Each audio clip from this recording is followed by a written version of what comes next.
Oi, pessoal do Diário de Terror. Meu nome é Lucas, tenho 26 anos e o que eu vou contar aqui para vocês é uma coisa que eu nunca consegui esquecer. Eu nunca mandei relato nenhum antes e confesso que relutei muito antes de escrever para vocês. Mas de uns meses para cá, algo me dizia que estava na hora de dividir isso com alguém.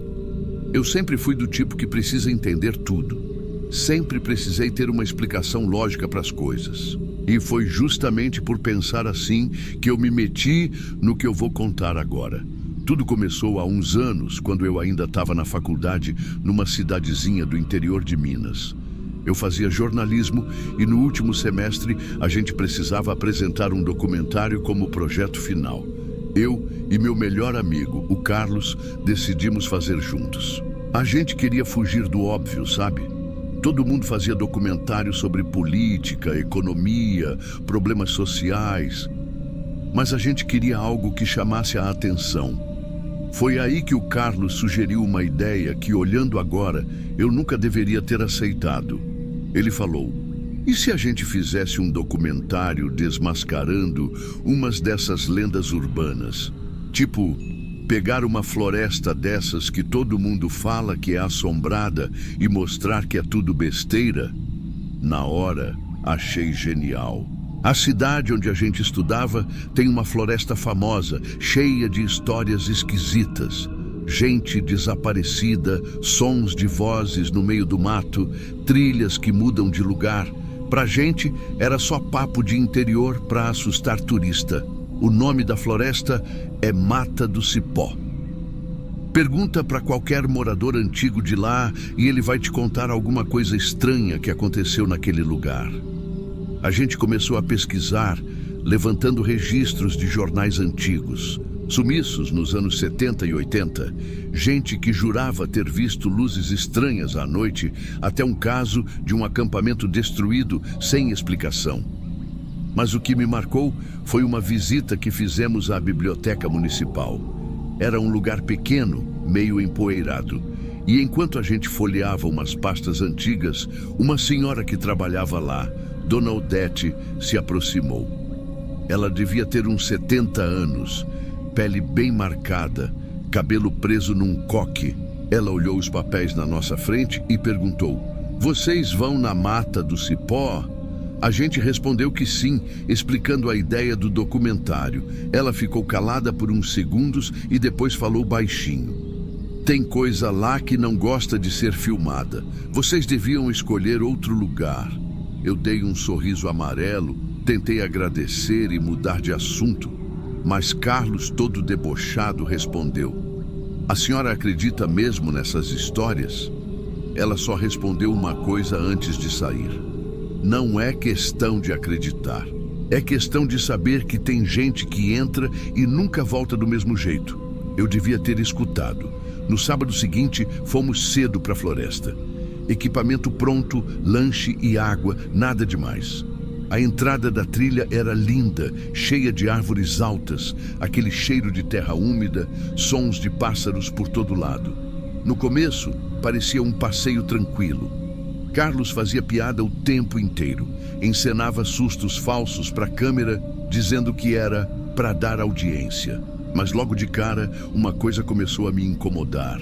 Eu percebi que em certos pontos tudo ficava quieto demais. Sabe aquele barulho constante da natureza? Grilos, passarinhos, vento nas folhas. Do nada, cessava. Era como se alguém apertasse um botão e desligasse tudo. Aquilo gelava a espinha. Em um desses momentos, enquanto gravávamos umas cenas para a abertura do documentário, o Carlos sugeriu sair da trilha principal. Ele queria umas imagens mais exclusivas, longe dos turistas. Eu não estava muito confortável, mas topei. A gente andou por uns 20 minutos por um caminho quase fechado, até que encontramos algo que chamou a atenção. Era uma entrada de caverna, meio coberta por folhas e galhos. Não dava para ver muito fundo, mas tinha um clima pesado. Carlos ficou animado. "Isso aqui vai ser perfeito para o final do documentário, velho." Eu relutei. Tinha algo naquele lugar que me deixava inquieto, mas, no fim, aceitei entrar. Ligamos a câmera, começamos a explorar devagar. A luz do sol mal entrava. Era só escuridão e um cheiro forte de terra molhada. Do nada, tudo ficou absolutamente silencioso.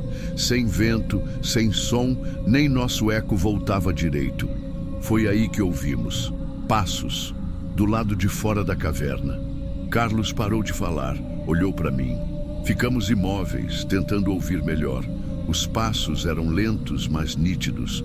Não parecia animal, parecia alguém andando em volta. Esperei o som cessar e saímos apressados. Do lado de fora, claro, não tinha ninguém. Rimos nervosos, tentando disfarçar o desconforto e resolvemos encerrar por ali. Já estava começando a escurecer. Voltamos para o caminho principal, mas a sensação de estar sendo observado não passava. Foi quando tudo virou de vez. Pouco antes de chegarmos ao estacionamento, Carlos parou e apontou para um canto entre as árvores. Eu olhei e vi uma pessoa encapuzada, parada, olhando na nossa direção. Quando piscamos, sumiu. Não dava para saber se era só impressão, mas o medo já estava dominando. Aceleramos o passo e quando avistamos o carro, veio o desespero. Os pneus estavam rasgados, não era acidente, eram cortes precisos, como se tivessem sido feitos com faca. Antes que a gente pudesse reagir, escutamos passos pesados atrás de nós. Viramos e vimos duas figuras vestidas de preto, com capuzes cobrindo o rosto, saíram do mato, caminhando rápido. Carlos gritou para eles pararem, mas eles não hesitaram. Saímos correndo para o carro, trancamos as portas, mas eles não pararam. Pegaram paus, pedras, começaram a bater no carro, nas janelas, tentando quebrar. O som das batidas ecoava na minha cabeça e eu só conseguia pensar: é aqui que a gente vai morrer. Carlos tentava gritar, perguntava o que eles queriam, mas eles não falavam nada. Só batiam, como se quisessem quebrar tudo. Foi então que, do nada, faróis surgiram ao longe. Um carro. Os agressores sumiram entre as árvores. Era um guarda florestal que parou ao ver o estado do nosso carro e nosso desespero. Ligamos para a polícia e, enquanto esperávamos, ele contou que já tinha ouvido relatos de gente que evitava passar por aquela área ao anoitecer. A polícia fez buscas e, por sorte, conseguiram pegar um dos caras. Jovem, uns 20 e poucos anos, rosto comum, daqueles que você não olharia duas vezes. E o pior foi a única coisa que ele disse quando perguntaram por que eles tinham feito aquilo. Porque eu podia, porque eu queria. Sem arrependimento, sem explicação. Os outros dois nunca foram encontrados. Depois daquele dia, nunca mais pisei na Mata do Cipó. O documentário? Nem terminamos. As imagens ficaram guardadas, pegando poeira num HD que eu até evito olhar. Mas tem um detalhe que eu não contei ainda. Algumas semanas depois, quando finalmente tomei coragem de mexer no carro, encontrei algo no porta-malas. Era um DVD, sem identificação. Curioso, levei para casa e coloquei no computador. O vídeo era curto, noturno, feito com uma câmera comum. Mostrava eu e o Carlos, dentro do carro, trancados, enquanto eles batiam. Mas o mais estranho, a câmera estava posicionada de longe, no meio da mata, como se alguém estivesse observando de longe. Antes mesmo de tudo começar, eu nunca descobri quem gravou aquilo. Nunca consegui entender como tinham colocado no porta-malas sem a gente perceber. Até hoje, eu tenho pesadelos com aquela floresta. E, sinceramente, acho que Dona Odete tinha razão. Tem coisa que não gosta de ser filmada. Então, para quem está ouvindo o meu relato agora, às vezes é melhor deixar certas histórias quietas. E me diz aí nos comentários, vocês acham que era só um grupo de psicopatas ou tem algo mais naquela floresta? Se puder, deixa o like e se inscreve no Diário de Terror. Eu acompanho faz tempo, sei que por aqui tem gente que enxerga além. Obrigado por ouvirem até o fim. Cuidem bem onde vocês pisam.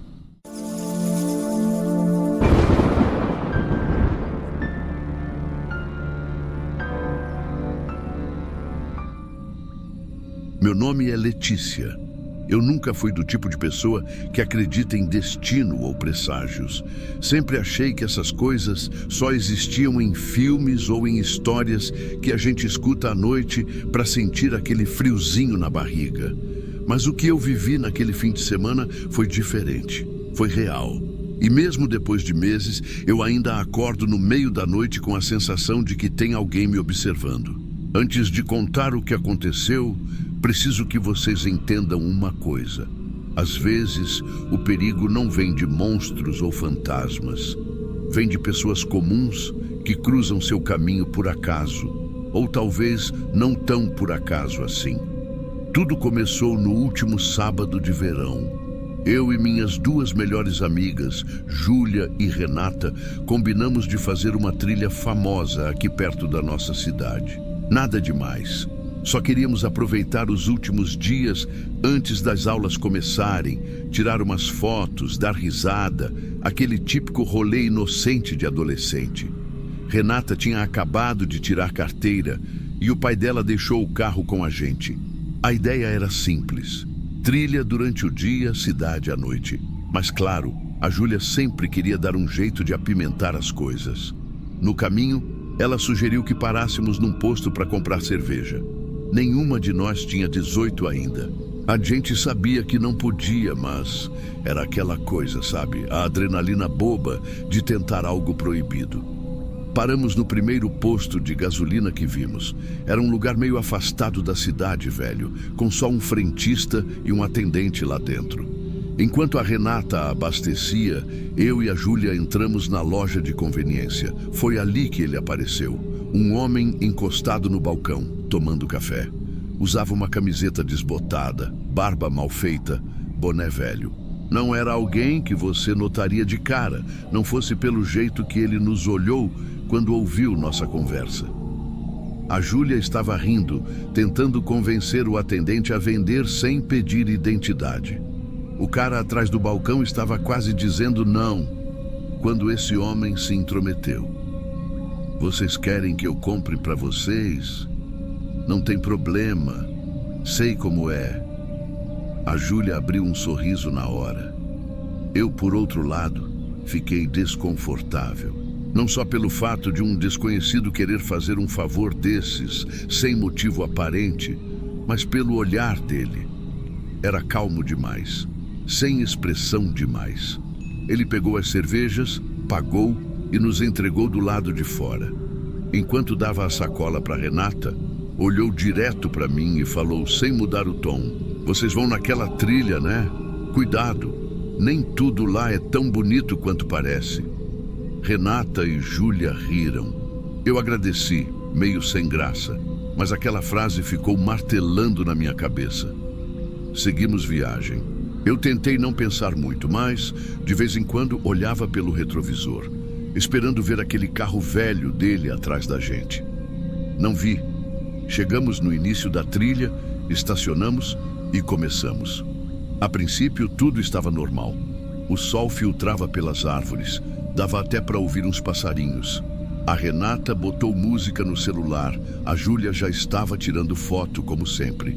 Mas conforme andávamos mais para dentro, as coisas começaram a ficar estranhas. Não sei explicar, mas a floresta parecia silenciosa demais em certos momentos, como se tudo ao nosso redor estivesse esperando alguma coisa. Sabe quando você sente que está sendo observado, mas não tem certeza? Em uma parte da trilha, encontramos uma bifurcação. Uma das placas estava quebrada, caída no chão. A Júlia quis seguir pela direita, dizendo que talvez levasse a algum lugar secreto, mas algo dentro de mim não deixava. Eu insisti para ficarmos no caminho principal. Elas bufaram, mas aceitaram. Foi ali que ouvi pela primeira vez um som que me fez gelar. Parecia um galho quebrando, mas pesado demais para ser só um animal. Olhei para trás. Nada. Continuamos. Chegamos até uma cachoeira pequena. Descansamos um pouco. Mas mesmo parada, eu não relaxava. Senti um arrepio estranho, como se houvesse olhos nos vigiando. Na volta, já começando a anoitecer, o silêncio da floresta ficou ainda mais forte. O som dos nossos passos parecia ecoar. Até que, de novo, ouvimos aquilo. Passos. Dessa vez até a Júlia percebeu. Ela parou, virou a cabeça. Vocês ouviram? Eu apenas assenti. Renata tentou disfarçar. Deve ser outro grupo voltando. Mas, de novo, ninguém apareceu. Nenhuma voz, nenhuma lanterna. Foi aí que eu comecei a perceber algo que me deixou enjoada. Lembra que falei que a gente pegou o caminho certo e voltou pela trilha normal? Então, eu tinha certeza de que desde o início não tinha mais nenhum carro além do nosso estacionado na entrada. Ninguém mais estava na trilha naquele horário. A cada 5 minutos eu olhava para trás. Achava que via uma sombra, algo se mexendo, mas nunca tinha certeza. Quando faltavam poucos minutos para terminar a trilha, eu tive certeza. Algo me fez virar rápido. Entre as árvores, quase camuflado na escuridão, lá estava ele, o homem do posto, parado, observando. A poucos metros. Ele não disse nada, só olhava. Eu gritei. Não pensei 2 vezes. Corre! Minhas amigas não entenderam de primeira, mas seguiram meu desespero. Disparamos, sem olhar para trás. Chegamos no carro, entramos tremendo. A Renata estava tão nervosa que demorou para encaixar a chave na ignição. Liguei para a polícia ainda dentro do carro, com a voz trêmula. Explicamos onde estávamos, mas, sinceramente, eu já sabia que não iam encontrar nada. Chegamos em casa, contamos para os nossos pais. A polícia foi até o posto, pediu imagens das câmeras, mas o sistema estava desligado há dias. Não tinha gravação nenhuma. Não conseguiram identificar o homem, nada. As pessoas falavam, ainda bem que nada aconteceu. Mas ninguém entende que o pior foi justamente isso. O que poderia ter acontecido. Só que dias depois, algo me fez perceber que talvez não fosse coincidência. Eu estava arrumando minhas coisas e decidi deletar umas fotos da trilha do meu celular. Tinha tirado várias e comecei a passar uma por uma, rápido, até que, em uma delas, no fundo, entre as árvores, havia uma sombra, um vulto. Ampliei a imagem, tentei clarear. Não dava para ver claramente o rosto, mas o boné velho, a silhueta, ele estava ali antes da gente perceber. Desde então eu penso em tudo que poderia ter acontecido. Ele sabia onde a gente ia, sabia que éramos menores de idade. Comprou cerveja pra gente, fez parecer um favor inocente. E no final, estava na floresta esperando. Nunca soube o que ele queria. Nunca consegui esquecer o jeito que ele olhava. Não era fome nem desejo. Era como se ele estivesse escolhendo o momento certo. Hoje, cada vez que escuto passos atrás de mim, mesmo na cidade, eu volto para aquele momento. Aqueles olhos na escuridão. E o pior é saber que ele continua por aí, esperando outra chance.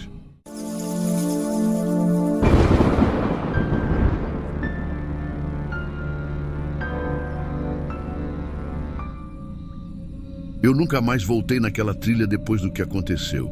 E, para ser sincero, ainda me pergunto como cheguei tão perto sem perceber o perigo. Faz alguns anos, mas tem coisa que não sai da cabeça, né? A cena daquele dia ainda me acorda de madrugada. Eu lembro que era um sábado. Eu estava com a cabeça cheia, precisava espairecer e decidi ir para o parque estadual que costumo frequentar desde moleque. Sempre gostei de caminhar sozinho, fone no ouvido, desligando do mundo. Só que naquela manhã, uma coisa que parecia tão comum virou o pior dia da minha vida. Foi logo no começo da trilha. Eu tinha dado nem 10 passos quando vejo vindo na direção contrária um rosto que me fez congelar. Era o Sr. Osvaldo, meu antigo professor do ensino médio. Ele estava exatamente igual, só um pouco mais magro, talvez. O mesmo olhar fixo, o sorriso pequeno. Na hora, estranhei. Fazia mais de 10 anos que eu não via ele. Ele me reconheceu de cara. Henrique, que coincidência. Quanto tempo. Eu ri meio sem graça, achando esquisito alguém lembrar assim, de primeira, depois de tanto tempo. Mas fui educado, claro. Ele disse que costumava caminhar por ali também e perguntou se podia me acompanhar. Eu, bobo, achei até legal na hora. Achei que ia ser só uma conversa nostálgica, sabe? Só que, conforme a gente foi andando, começou a me incomodar como ele sabia coisas demais. Primeiro, comentou que eu ainda tinha aquele jeito quieto, que era igual quando eu ficava desenhando no fundo da sala. Até aí, beleza. Mas depois ele começou a falar sobre coisas que ele não tinha como saber. Falou do meu cachorro que morreu quando eu tinha 8 anos. Lembrou do apelido que minha avó me dava. Comentou de um tombo que levei na praça perto da minha casa, coisa que só minha família sabia. E o pior, mencionou o nome da minha ex-namorada de anos atrás e onde eu trabalhava atualmente. Eu tentava manter a conversa leve, mas minha cabeça começou a girar. Como ele podia saber tudo aquilo? Cheguei a pensar que era coincidência, que talvez ele tivesse visto algo nas redes sociais, mas era específico demais. Detalhes que nem eu lembrava direito. Foi quando percebi que ele estava conduzindo a caminhada para um lado diferente, um caminho que eu nunca fazia, mais isolado, cheio de subida. Ele disse que era um atalho mais bonito, sem tanta gente. Eu ri sem graça e falei que preferia continuar pela trilha principal, mas ele parou bem na minha frente. Ficou ali no meio do caminho com aquele sorriso esquisito e disse: "Você sempre foi meu preferido, Henrique. Não sabe quantas vezes sonhei com este momento? Na hora, um gelo desceu pelo meu corpo. Aquilo não era normal. Tentei fingir que não entendi. Falei que precisava ir embora, mas ele não se mexeu. Eu senti que tinha alguma coisa errada e o pior, ele parecia calmo, como se estivesse esperando por aquilo há muito tempo. Foi então que vi. Ele enfiou a mão no bolso da jaqueta e tirou uma faca pequena, dessas de camping, sabe? Segurava com tanta naturalidade que parecia que fazia parte da mão dele. Meu coração disparou. Eu não pensei, foi instinto puro. Empurrei ele com força e saí correndo trilha abaixo, sem olhar para trás. Eu tropeçava, bati o joelho numa pedra, mas só conseguia pensar em sair dali. Parecia que o mato fechava cada vez mais e eu ouvia passos vindo logo atrás. Quando achei que ia desmaiar de tanto correr, vi um grupo de turistas mais adiante. Nem lembro direito o que gritei. Só sei que eles vieram até mim e perguntaram o que tinha acontecido. Eu mal conseguia falar, só pedia ajuda. Chamaram a polícia na hora. Mais tarde, a polícia me contou que encontraram o acampamento do senhor Osvaldo no meio da floresta. E o pior foi o que acharam lá. Recortes de jornal antigos, fotos minhas de quando eu era criança e até uma medalhinha que tinha sumido da minha casa anos atrás. A parte mais absurda, descobrir que ele estava desaparecido há anos. A polícia disse que ele era procurado pelo sequestro de um outro aluno dele, anos antes. Um caso que nunca resolveram. A ficha demorou para cair. Aquele homem, que eu achava que tinha sido só um professor excêntrico, estava me observando por toda a minha vida, esperando uma chance. E eu só descobri quando já era quase tarde demais.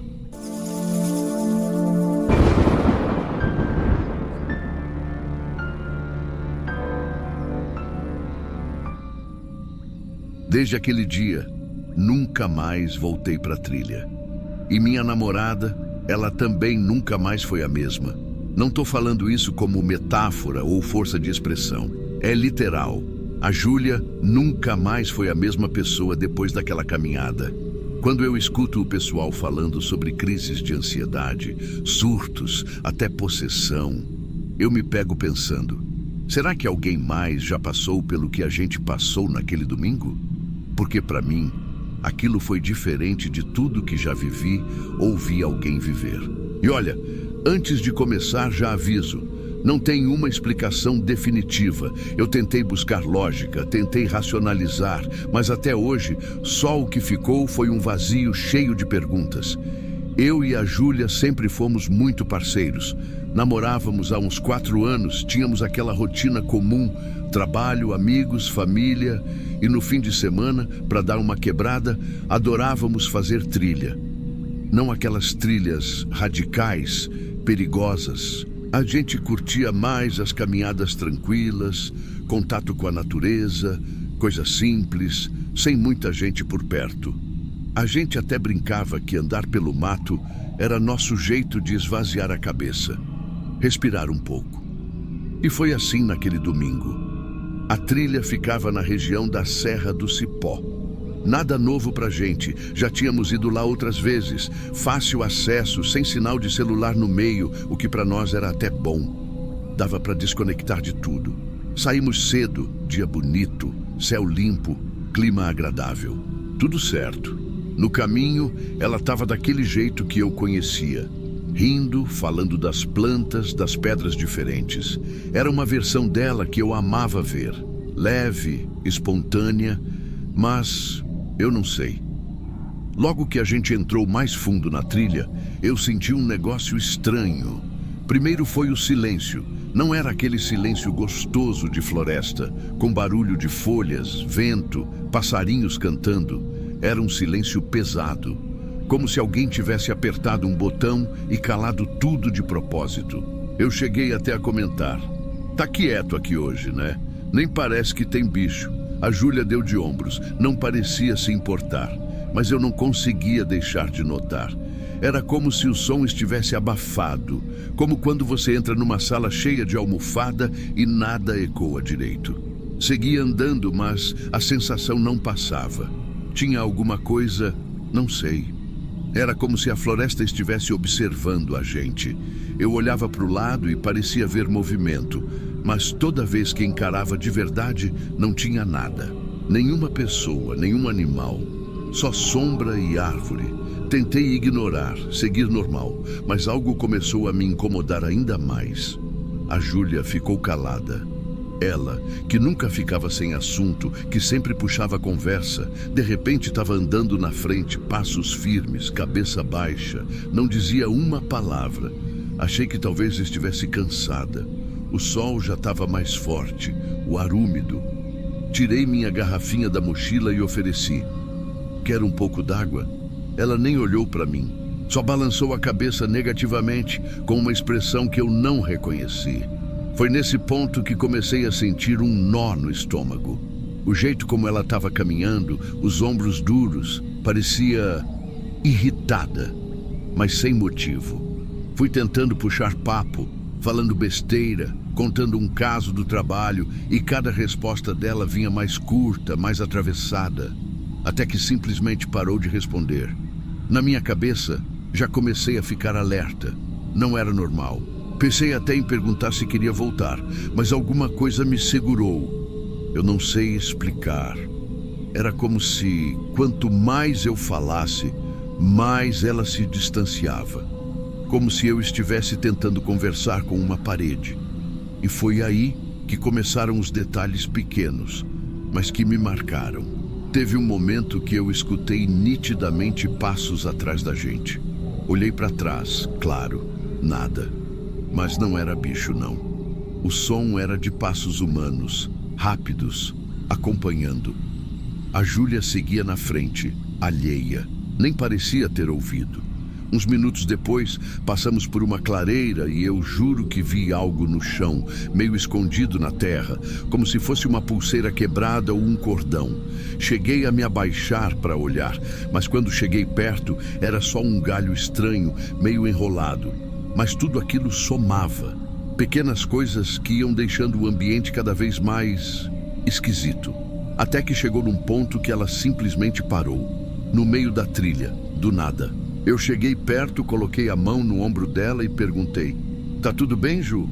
Ela virou devagar e o olhar que me lançou, cara, eu nunca vou esquecer. Era um olhar vazio, mas ao mesmo tempo cheio de raiva. Como se me odiasse naquele momento, mas sem saber explicar por quê. E aí ela falou baixo: "Eu sei o que você fez." Eu gelei. Na hora achei que estava brincando, sei lá, alguma piada ruim. Perguntei: "Como assim?" E ela continuou: "Por que você trouxe a gente aqui? Acha que pode esconder?" O tom dela não parecia com o da Júlia. Era como se outra pessoa estivesse falando por ela. A voz seca, sem emoção, mas com uma carga estranha. Tentei me aproximar, encostar nela de novo. Ela me empurrou com força, nunca tinha feito isso. Tentei argumentar, mas aí foi como se tivesse acionado algum gatilho. Ela começou a falar alto, palavras emboladas, frases desconexas. Os olhos dela estavam arregalados, vidrados, e ela tremia. Foi quando ela me deu um tapa do nada. Me pegou desprevenido e meus óculos caíram no chão. A visão ficou turva. Eu, sem enxergar direito, abaixado, tentando pegar os óculos, e ela gritando, quase entrando num estado de fúria. O desespero bateu. Ali, no meio do mato, sem ninguém por perto, minha namorada surtando daquele jeito. Respirei fundo, fiz ela se sentar num tronco, segurei firme nas mãos dela para impedir que machucasse alguém ou a si mesma. Fui falando baixo, quase sussurrando. Tá tudo bem, respira. Toma água, só respira comigo. Ela estava suando, o rosto vermelho, parecia que estava em outro lugar. Demorou uns bons minutos, mas consegui fazer ela aceitar a água. Dei pequenos goles, sem soltar a mão dela. Aos poucos, o corpo dela foi relaxando. O olhar foi mudando. E quando ela finalmente me encarou, parecia outra pessoa. Ela franziu a testa, confusa. O que aconteceu? Perguntou baixinho com a voz fraca. Eu disse que tinha sido o calor, talvez uma queda de pressão. Mas por dentro, meu estômago estava revirado. Porque aquela Júlia que estava ali, recuperando o fôlego, não lembrava do que tinha acabado de fazer. Voltamos devagar pela trilha, sem trocar muitas palavras. O tempo todo, eu sentia aquela presença estranha, como se algo estivesse seguindo a gente, mas invisível. Os passos, o silêncio pesado, o cheiro meio adocicado no ar. Tudo estava errado. Quando chegamos no carro, ela ficou olhando fixamente para o chão, sem dizer uma palavra. Em casa, ela teve febre baixa. Disse que só lembrava do começo da trilha e depois um vazio. Claro que eu fui atrás de explicação. Pesquisei tudo. Plantas alucinógenas, fungos tóxicos, cogumelos venenosos. Achei umas referências sobre plantas que liberam substâncias quando tocadas, mas nada conclusivo. Nada que justificasse aquele surto tão agressivo. Conversei com ela dias depois. Ela não queria falar sobre aquilo e pouco a pouco foi se fechando mais. A Júlia de antes, aquela leve, comunicativa, parecia ter ficado lá na floresta. Meses passaram, a gente nunca mais voltou para nenhuma trilha e ela começou a evitar lugares isolados. Mas tem uma coisa que nunca falei para ela. Naquele dia, quando cheguei em casa e tirei meu tênis, eu encontrei algo preso no cadarço. Era uma folha, mas não uma folha comum. Estava ressecada, escura, e quando toquei nela, minha mão ficou com um cheiro forte, doce e enjoativo. Joguei fora sem pensar muito, mas às vezes eu me pergunto se aquilo tinha algo a ver, se era só coincidência ou não, porque desde aquele dia eu nunca mais voltei para a trilha e a Júlia também nunca mais foi a mesma.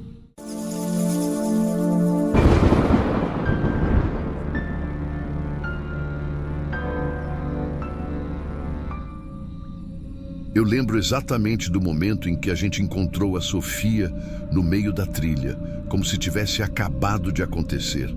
Ela estava com aquela cara tranquila, quase sorrindo, como se nada tivesse acontecido.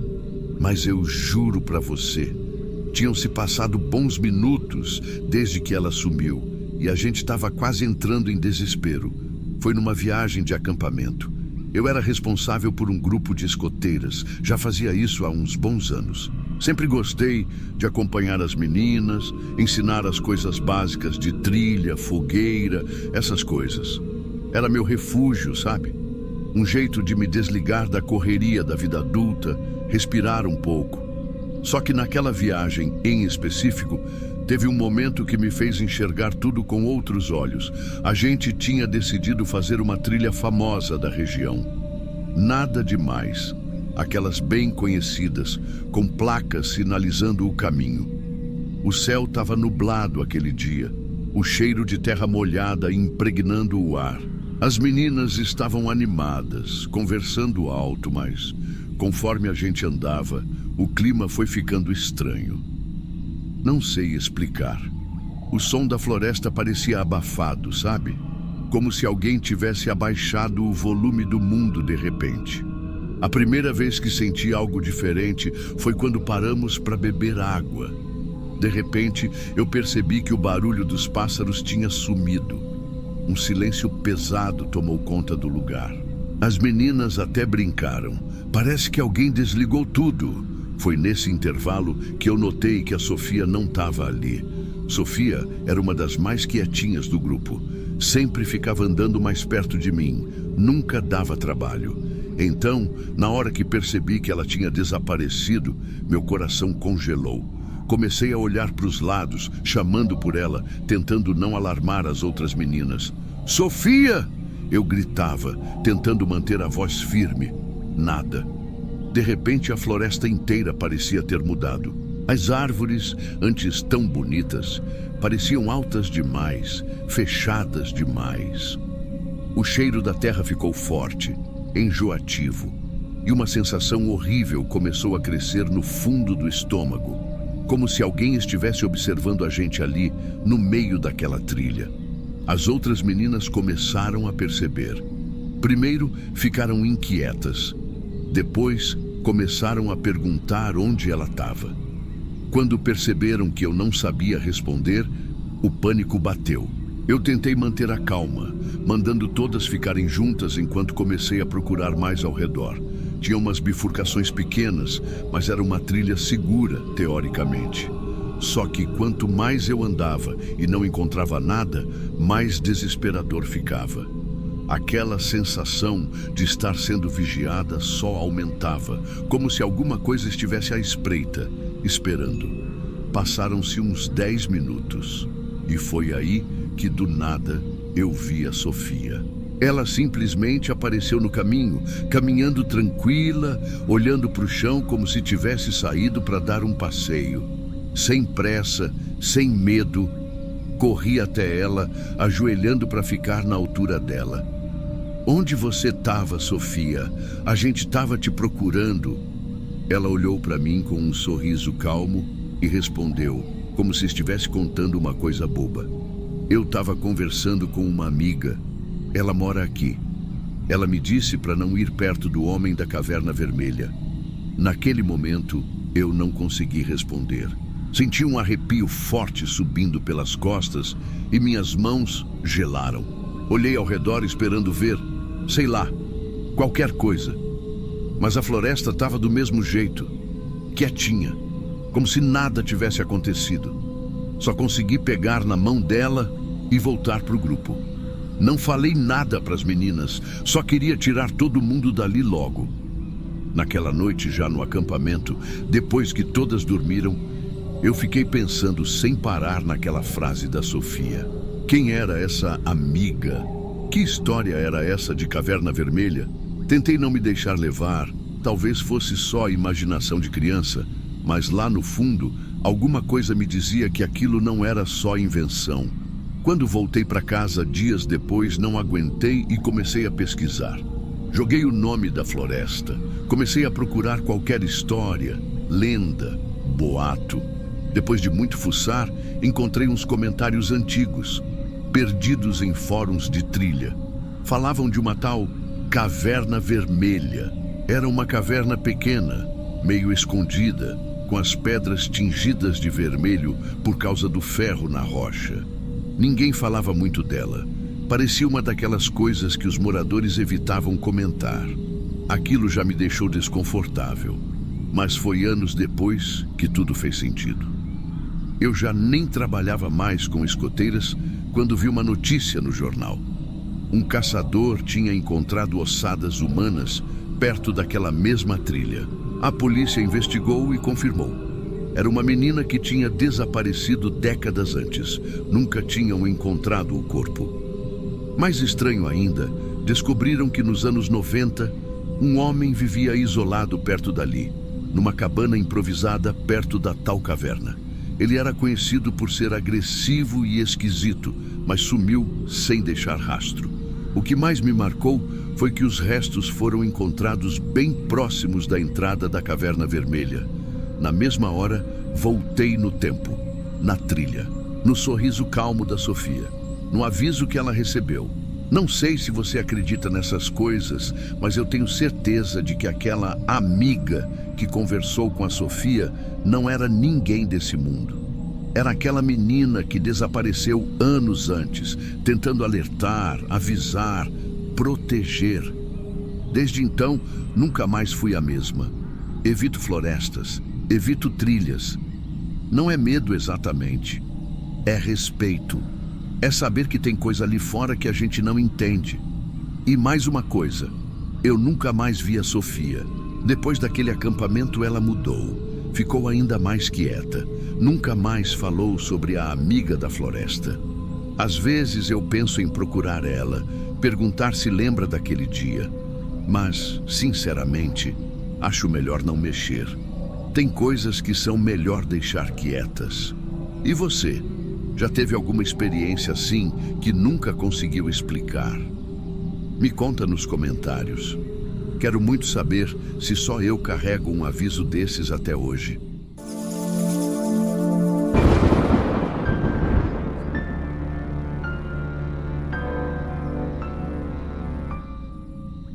Eu sempre fui meio cético com essas coisas de terror. Para ser sincero, eu adoro ouvir os relatos aqui do canal. Costumo colocar para tocar à noite, para relaxar, até para dormir às vezes.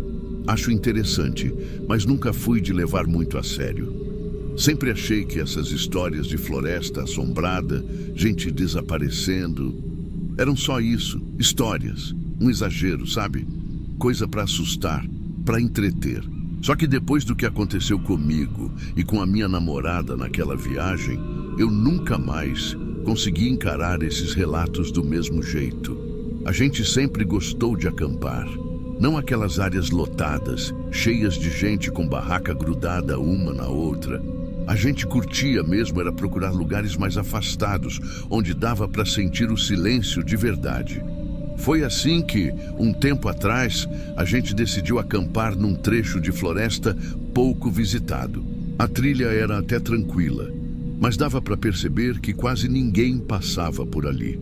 As árvores eram altas, tudo meio úmido, aquele cheiro forte de mato fechado. Logo no começo da trilha, tinha uma plaquinha de madeira, toda gasta, com uns dizeres quase apagados. Só dava para ler algo como: mantenha-se nas trilhas principais. A gente até riu, falando que deviam ter colocado algo mais criativo, tipo, cuidado com os lobos. Se eu soubesse o que estava por vir, tinha prestado mais atenção naquele aviso. A gente passou boa parte da tarde procurando um canto legal para montar a barraca. Foi aí que vimos. No meio das árvores, meio encoberto pelo mato, estava um motorhome velho, bem grande, daqueles brancos, com detalhes vermelhos desbotados. Parecia largado há muito tempo. Estava sujo, com folhas grudadas nas janelas e até musgo crescendo perto dos pneus. Mas o que chamou a atenção foram uns detalhes pequenos. Uma cadeira de plástico jogada do lado, uma garrafa vazia encostada na lateral e pegadas. Pegadas frescas, como se alguém tivesse andado ali há pouco. A gente ficou olhando aquilo e bateu aquele desconforto estranho, sabe? Não era medo ainda. Era só aquela sensação de que algo não encaixava. Comentamos que devia ser algum morador de rua ou alguém que usava o lugar para descansar. Mesmo assim, decidimos montar a barraca um pouco mais afastados, só por precaução. Quando anoiteceu, o clima mudou. O barulho da floresta foi sumindo, ficando quieta demais. A gente estava dentro da barraca, já quase dormindo quando começou. Primeiro, um som metálico bem fraco, tipo uma porta rangendo ou algo sendo arrastado. A gente achou que podia ser o vento. Mas logo depois veio outro som, mais seco, como se alguma coisa pesada tivesse batido. Eu tentei ignorar. Disse para minha namorada que devia ser bicho. Só que umas 2 horas depois, ela me cutucou e disse: "Olha aquilo." Abri um zíper da barraca só um pouquinho, só para dar uma olhada. E foi aí que vi uma luz fraca, tremeluzente, vindo do motorhome. Não era lanterna, não era fogo. Era como se alguém estivesse acendendo e apagando uma lâmpada lá dentro. Aquela noite foi longa. A gente ficou em silêncio, tentando não fazer barulho, como se aquilo lá fora pudesse ouvir qualquer movimento. O som metálico voltou algumas vezes. No fundo, eu ficava repetindo para mim mesmo: de manhã a gente dá o fora daqui. E foi exatamente o que a gente fez. Quando o sol apareceu, nem tomamos café direito. Começamos a desmontar tudo correndo, mas antes de sair, não pude deixar de reparar. Tinha pegadas em volta da nossa barraca. Não dava para dizer se eram as mesmas da tarde anterior, mas eram recentes. Pareciam ter circulado a gente durante a madrugada. A gente estava prestes a pegar a trilha de volta quando ouvimos um último barulho vindo do motorhome. Um estalo seco, tipo porta batendo. Eu nem olhei para trás. Só segurei a mão dela e acelerei o passo. Uns dias depois, já de volta à cidade, a gente contou essa história para um amigo meu que conhece bem aquela região. O cara sempre acampou, conhece os guardas, essas coisas. Quando eu falei do motorhome, ele empalideceu na hora. Ele disse: Rafael, não tem nenhum motorhome naquele pedaço da floresta. Aquele que ficava lá foi removido faz anos. Era famoso. Uma família inteira desapareceu nele, do nada. Os guardas tiraram aquilo de lá justamente por causa das histórias que surgiram depois. Eu juro, quando ele falou aquilo, eu senti a espinha gelar. A gente ficou tão encucado que naquela noite decidimos olhar as fotos da viagem. Talvez fosse só paranoia nossa. Passamos por várias fotos normais, até uma me chamar a atenção. Era uma foto que tirei da minha namorada perto da trilha, e ao fundo dava para ver parte do motorhome. Olhei mais de perto, e ali, no reflexo sujo da janela lateral, dava para ver nitidamente duas silhuetas. Não era sombra de árvore, eram formas humanas, paradas, imóveis. E o pior, pareciam olhando direto para a câmera. Depois daquele dia, a gente nunca mais voltou para aquela floresta. E eu nunca mais encontrei ninguém que tenha visto aquele motorhome de novo. Mas até hoje, aquela foto está no meu celular. Às vezes, sem querer, eu abro a galeria e me pego encarando aquelas silhuetas no reflexo, como se elas ainda estivessem lá, esperando.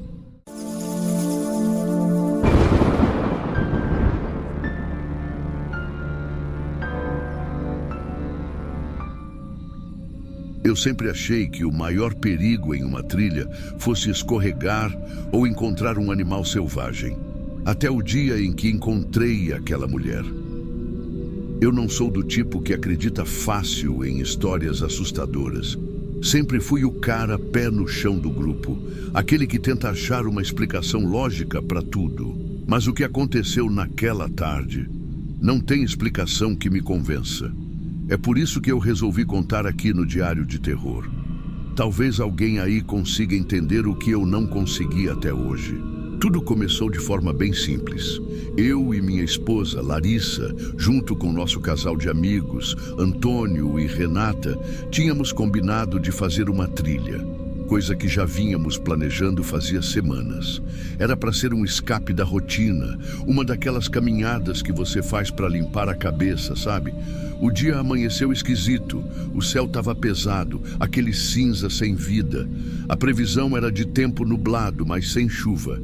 Ainda assim, parecia que o ar estava carregado. Acordei com um incômodo no peito, algo que não consegui explicar. Larissa notou meu humor estranho, mas deixei quieto.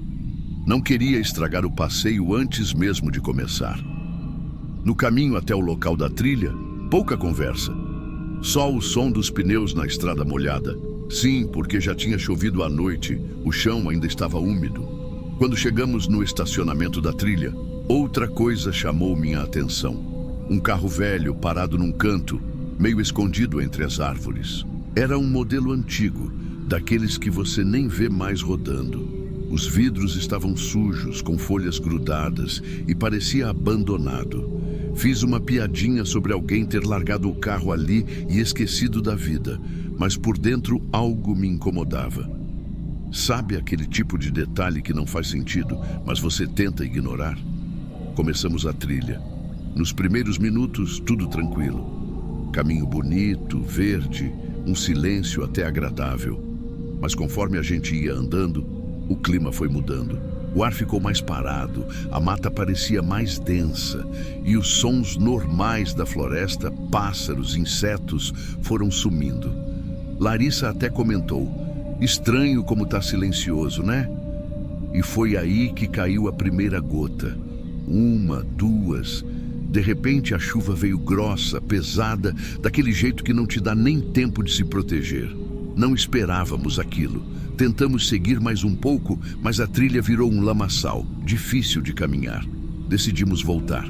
Voltando pelo mesmo caminho, notei um pedaço de pano preso num galho. Vermelho, rasgado, totalmente fora de lugar. Parecia ter sido arrancado à força. Comentei baixinho com Antônio. Ele só deu de ombros, achando que era lixo deixado por alguém. O que aconteceu depois ainda me tira o sono. Quando finalmente voltamos para o estacionamento, avistamos uma figura parada ao lado do nosso carro. De longe, já dava para ver que era alguém completamente encharcado, imóvel, como se estivesse esperando. Era uma mulher.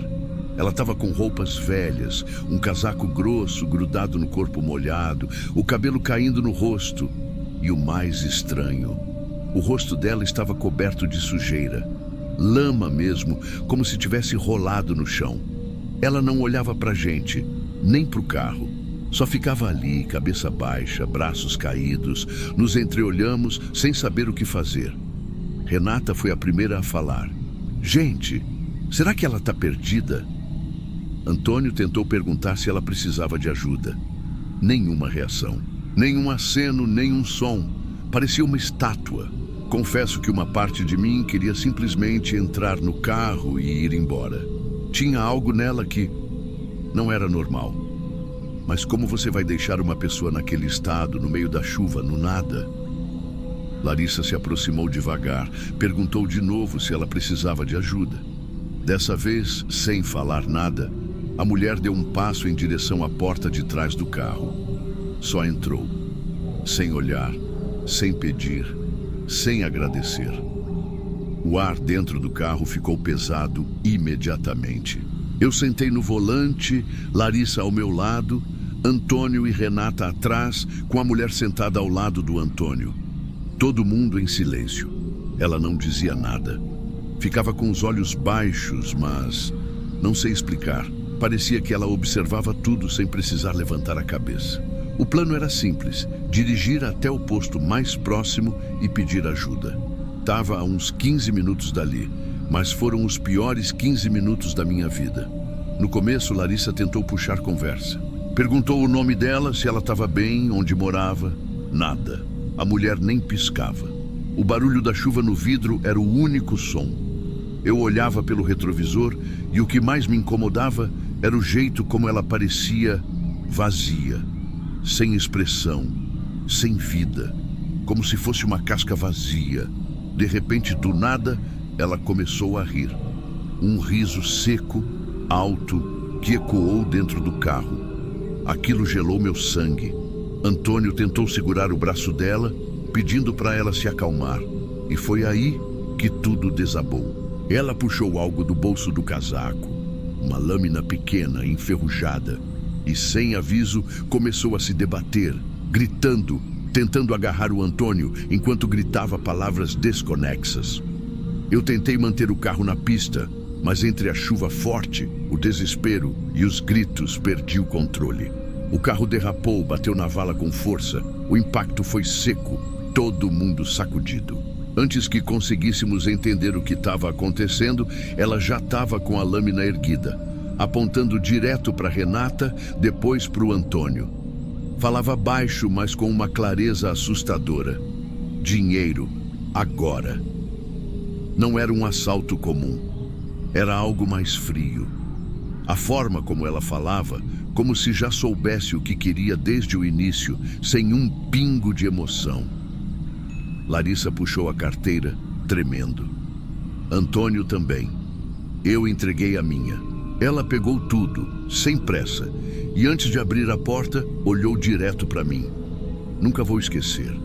Ela disse: "Vocês não deviam ter parado para mim." Saiu correndo no meio da chuva, sumiu entre as árvores como se fizesse parte da paisagem. Ficamos ali parados por minutos. Ninguém tinha coragem de falar nada. Chamamos a polícia. Eles fizeram buscas, pegaram nossas descrições, perguntaram detalhes. O carro abandonado no estacionamento. Ninguém sabia de quem era. Placa sem registro. Parece que estava lá há meses. A mulher? Nunca encontraram. Dias depois, um policial me ligou dizendo que revisaram as câmeras da região. Nada. Ela simplesmente sumiu depois daquela estrada. Mas teve uma coisa que eu não contei para eles, que nem para os meus amigos eu falei. Quando voltei sozinho na semana seguinte, só para tentar entender, encontrei de novo aquele pano vermelho preso no galho. Dessa vez, fui até ele. Era um pedaço rasgado de casaco. Um casaco velho, vermelho desbotado, igual ao que ela usava. E logo abaixo, no barro, tinham marcas estranhas, como se alguém tivesse arrastado algo, mas não tinha pegadas humanas. Só marcas aleatórias, riscadas. Desde aquele dia, não fiz mais trilha.